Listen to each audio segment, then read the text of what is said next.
I discovered my mother trembling against a gas station wall, her medication-dilated eyes barely recognizing me. Security footage showed everything. The HOA president forcing my drugged 85-year-old mother from her vehicle, abandoning her 40 miles from home in freezing temperatures. They targeted her to force us out, thinking I was just another aging veteran they could intimidate. What they couldn't have known, I wasn't merely retired from Delta Force. I still served as an active-duty lieutenant colonel leading classified operations that eliminated America's most dangerous threats. Ever wonder what happens when bureaucratic bullies target the mother of a man who hunted terrorists for 3 decades? Oak Haven Estates had been peaceful for decades. Our modest ranch house sat on the original 3 acres my father purchased after returning from Vietnam, before developers transformed the surrounding farmland into upscale homes. He'd paid cash, ensuring Mom would always have security after his passing.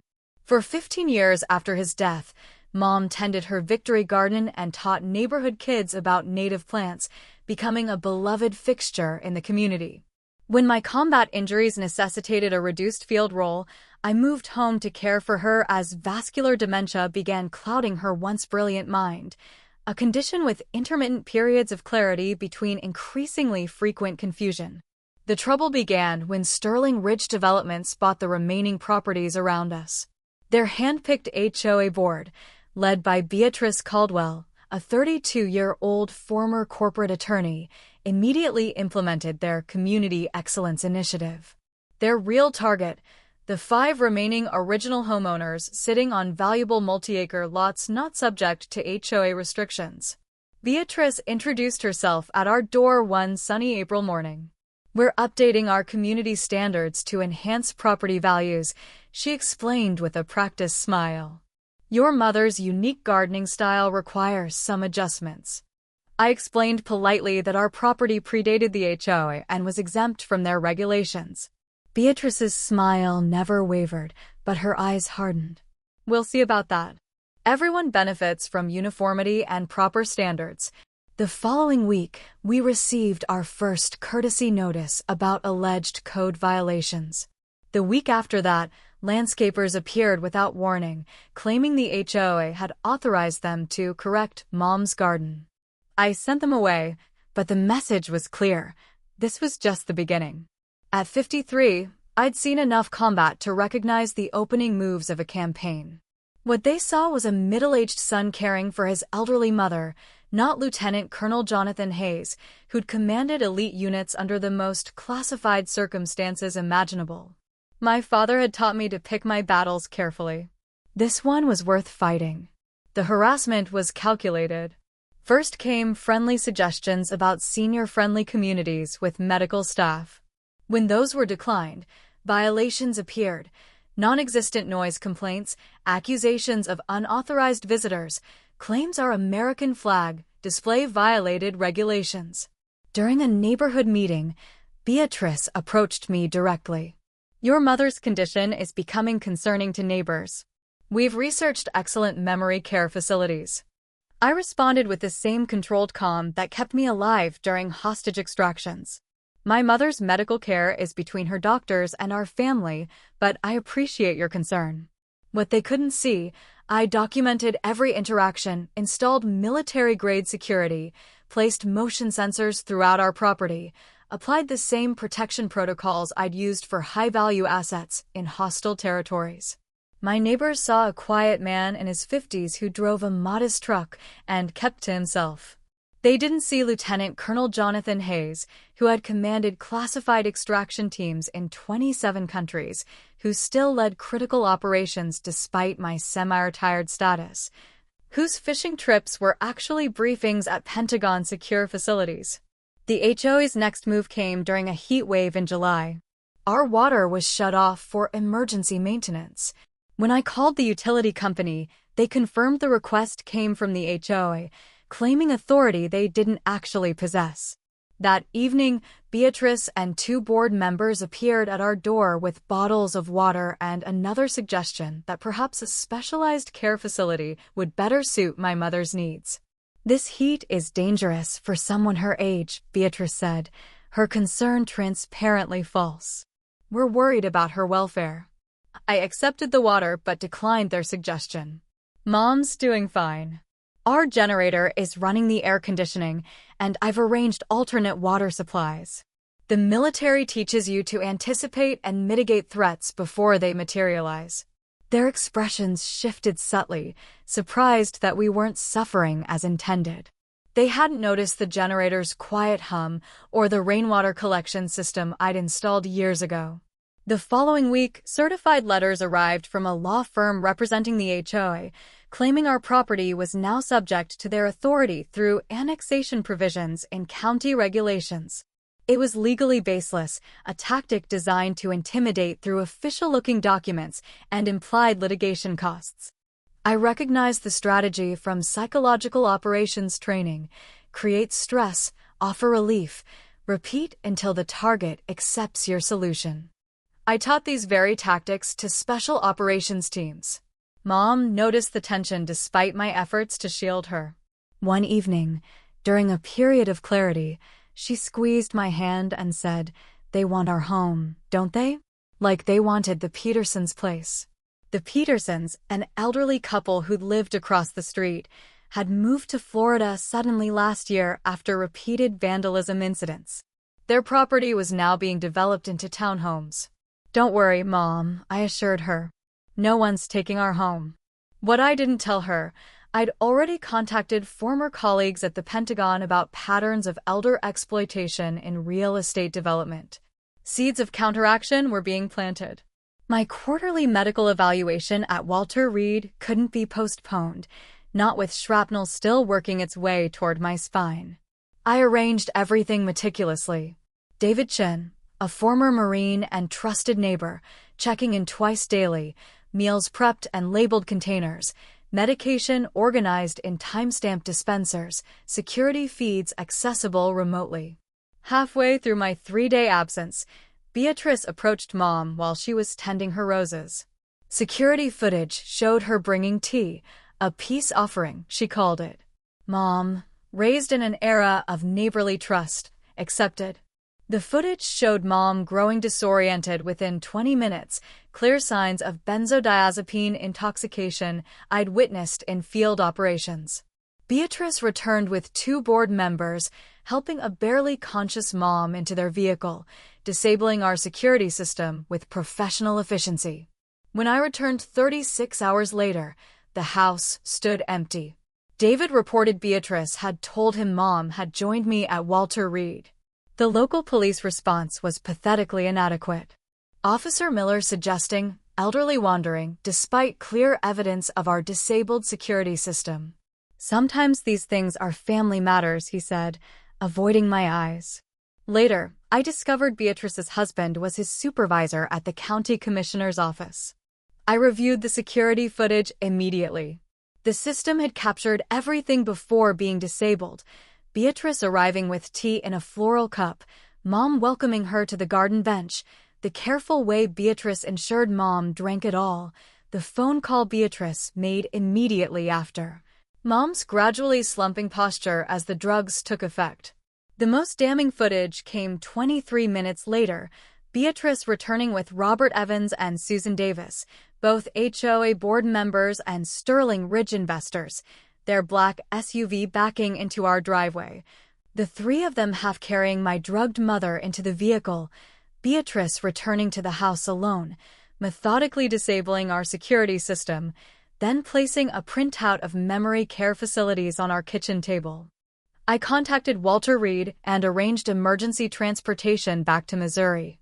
While en route, I accessed traffic camera footage through military channels, tracking the SUV's movement out of our subdivision onto the highway heading east, then exiting near a cluster of rural gas stations.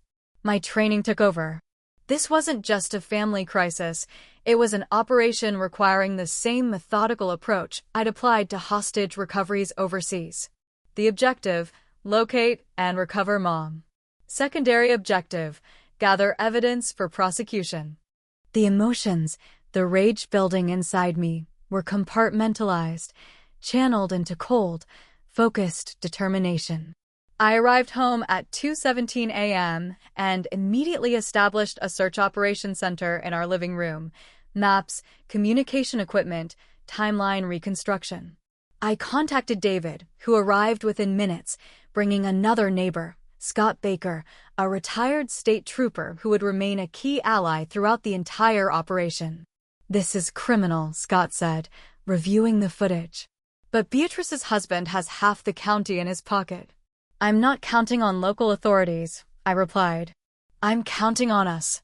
I activated protocols. I developed tracking high-value targets across hostile territories, methodical grid searches, traffic camera access through Pentagon channels, facial recognition through systems that officially don't exist.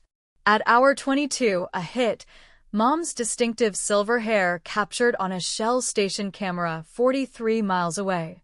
Temperature that night, 38 degrees. Her condition, visibly disoriented, without coat or purse. The footage was damning. Beatrice physically guiding my drugged mother from the back seat, pointing her toward restrooms, then deliberately driving away while Mom was still inside.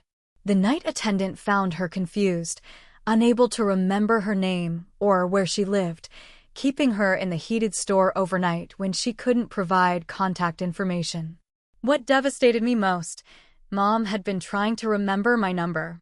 She'd been repeating fragments of it to herself when the attendant found her. Every minute of the search felt like an eternity. David and Scott coordinated with local veterans we trusted, creating search teams that covered a 20-mile radius around our home. I focused on digital tracking, accessing systems that technically a semi-retired lieutenant colonel shouldn't be able to access, but I still had friends in classified positions who understood that some situations transcend bureaucracy. The gas station footage was timestamped 9:17 p.m. the previous evening, nearly 30 hours earlier. The attendant, Raj Patel, had allowed Mom to stay in the store's break room overnight when she couldn't provide contact information. She kept saying she needed to call her son but couldn't remember the number, Raj explained. When I called the station in the morning, my manager wanted to call social services, but I convinced him to wait. The lady seemed very proper, just confused. Raj described how Mom had attempted to walk home in the morning, becoming increasingly distressed when nothing looked familiar. A kind customer had driven her to the county hospital 7 miles away. I redirected our search teams and headed to the hospital immediately. The emergency room had no record of admitting an elderly woman matching Mom's description, but a nurse recalled seeing someone similar in the waiting area. Security escorted her out when she couldn't provide ID or insurance information, she explained apologetically. The hospital security footage showed Mom, still visibly disoriented, being directed to a public bus stop outside the hospital at 11:42 a.m. The next bus had departed at 12:15 p.m., heading toward Springfield. I coordinated with Scott, who had law enforcement contacts in Springfield, while simultaneously accessing the bus company's GPS tracking system. The bus had made 7 stops before reaching its final destination. At each stop, we needed to check security cameras from surrounding businesses. At 3:17 p.m., we found her. A diner security camera showed Mom sitting on a bench outside a Shell station, the same chain where she'd initially been abandoned, but a different location, 43 miles from home. The timestamp, just 4 hours earlier. I found her huddled in the station's break room, her cardigan providing insufficient warmth against the night chill. Her first words shattered me. "Did I do something wrong, Jonathan?" she said. The lady said I was causing problems. David and Scott maintained a perimeter while I got Mom safely to the nearest hospital. The emergency room doctor, Dr. Emily Carter, confirmed substantial benzodiazepine levels in her system, specifically Rohypnol, a drug terrorist cells used to control hostages. Lieutenant Colonel Hayes, she said quietly after reviewing my military ID, "This isn't accidental medication confusion. The toxicology shows deliberate administration of a controlled substance. This is attempted kidnapping at minimum." Mom drifted between confusion and moments of clarity during her treatment. The hospital wanted to keep her overnight for observation, but she became increasingly agitated, repeatedly asking to go home. Dr. Carter agreed to release her to my care with specific monitoring instructions and documentation of her condition, evidence that would prove crucial later. During the drive home, with David following as security, Mom squeezed my hand during a moment of lucidity. They said our garden was bringing down property values, that I was a burden to you. The drugs were still affecting her, but the emotional wounds were clear. You've never been a burden, Mom, I assured her. And your garden is the most beautiful one in the neighborhood. Back home, Scott had organized a security detail of former military neighbors who would remain posted around our property in rotating shifts. David had preserved the teacup Beatrice used, securing it properly for toxicology testing. As I helped Mom to bed, she had another moment of clarity. You're going after them, aren't you? She asked, her voice suddenly stronger. Not the way they'd expect, I replied. She nodded slowly. Your father would be proud. He always said you were the quiet one, but the most determined. While Mom rested under the watchful eye of a trusted neighbor, I made 3 critical calls from my secure military communication device, a specialized satellite phone that couldn't be traced or monitored. First, General Mark Olson, my direct commander at Joint Special Operations Command. Second, FBI Special Agent Olivia Benson, who specialized in elder abuse cases with interstate elements. Third, JAG Lawyer Commander Daniel Murphy, who handled civilian interface for classified operations. Jonathan, this isn't just about your mother anymore, General Olson said, after hearing the details. We've identified a pattern of similar incidents targeting military families across 4 states. Your situation could be the key to breaking a much larger case. My neighbors knew me only as Jonathan Hayes, the reserved son who cared for Eleanor Hayes. They didn't know Lieutenant Colonel Jonathan Hayes, who had commanded specialized extraction teams in the world's most dangerous regions, who had received the Distinguished Service Cross in a ceremony too classified for public record, who still maintained active duty status for specialized operations despite my cover as a retired officer on disability. Beatrice's preliminary research would have shown a retired Army officer living on disability, not an active duty officer who still led critical operations requiring my specialized expertise in hostage recovery and counterterrorism. I approached this situation exactly as I would a hostage recovery: intelligence gathering, evidence collection, strategic leverage, appropriate force application. The difference, I'd operate entirely within legal parameters, using the system these bureaucrats thought they controlled. Within 72 hours, David, Scott, and I compiled comprehensive evidence, surveillance footage, toxicology reports from both Mom's blood tests and the teacup residue, witness statements from Raj and hospital staff, property records revealing Sterling Ridge's systematic targeting of elderly homeowners, financial connections between HOA board members and the development company, and evidence of 2 previous similar incidents against elderly residents who subsequently sold below market value. A coordinated campaign against vulnerable Americans, exactly the sort of threat I'd spent my life eliminating. The evening security briefing with my volunteer team, now including 6 veterans from the neighborhood, revealed the depth of the conspiracy. David had accessed county records showing similar patterns in 2 other Sterling Ridge developments. Elderly homeowners reported vandalism, harassment, or mysterious health incidents shortly before selling at reduced prices.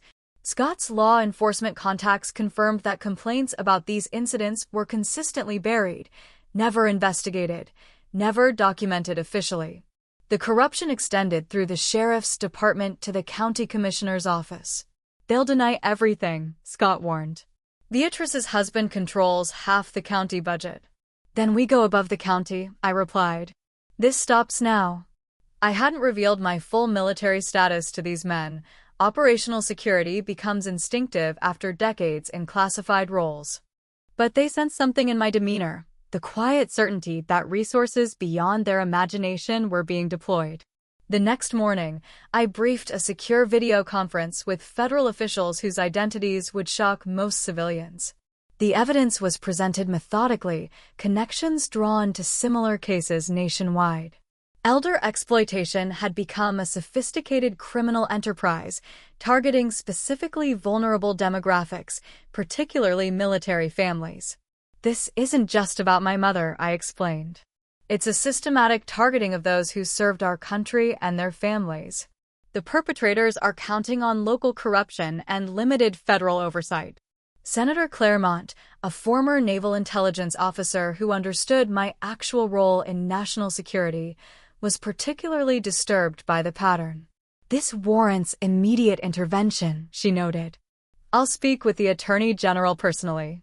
By hour 70, everything was in position, evidence secured through proper channels, witness statements obtained legally, federal warrants prepared. The assets I'd spent a lifetime developing were being leveraged, not for overseas operations, but to protect the home front, starting with my own mother. General Olson made one call to the Attorney General. By dawn, federal agents were executing simultaneous warrants at 7 locations: Beatrice's home, the homes of 4 board members, the Sterling Ridge office, and, surprisingly, the local police station. The charges were federal: elder abuse crossing state lines, kidnapping, illegal administration of controlled substances, conspiracy against civil rights, racketeering. The FBI investigation revealed 7 elderly residents had been similarly targeted in 3 different developments. The sheriff's stunned expression as federal agents took command of his station was recorded by local news. "This appears to be a systematic targeting of vulnerable elderly residents with military connections," the FBI spokesman announced. "A federal matter of highest priority." Beatrice's mugshot, designer clothing replaced by orange coveralls, mascara streaked from tears, made national headlines. The board members quickly turned on each other, offering testimony for reduced sentences. My military identity remained classified, but word spread through the neighborhood. Jonathan Hayes wasn't just a devoted son, he was someone who had connections at the highest levels of government. The coordinated raids began at 5:30 a.m., the optimal time for surprising targets while maintaining operational security. FBI teams simultaneously executed warrants on Beatrice's lakeside home, the residences of all HOA board members, the Sterling Ridge corporate headquarters, the county commissioner's office, and the sheriff's station. I monitored the operation.